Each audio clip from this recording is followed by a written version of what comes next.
नमस्कार फ्रेंड्स, आपण मानक बहुत बहुत स्वागत करुच्ची एसओजेड रे। आज वीडियो फ्रेंड्स आम जाना कि स्वप्न रे मयूर देखार अर्थ कौन।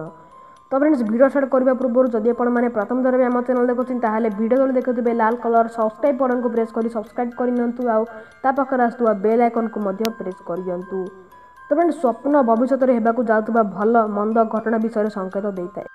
प्राचीन ग्रंथ मानक स्वप्न विज्ञान और तार फल संपर्क व्याख्या कि स्वप्न एपर रही जहाँ समस्त को आसे नहीं, तेज स्वप्न रे मयूर देखा शुभ होता है यह भविष्य। तो फ्रेंड्स तेबे आसतु जानिबा स्वप्न रे मयूर को केउं अवस्था देखिले भविष्य में केउं फल मिलता है।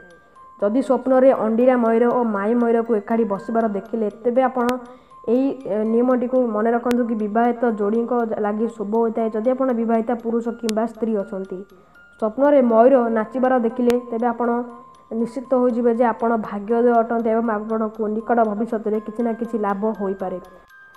स्वप्न रे मयूर को तले बसबार देखा अशुभ संकेत। यह चाकरी क्षेत्र में अस्थिरता, घर सदस्यों बेमारी, परिवार चिंता बढ़िबार संकेत देता है। मयूर को मारी मांस खाइबा स्वप्न देखिले दुर्भाग्य माड़ी आसबार संकेत होता है।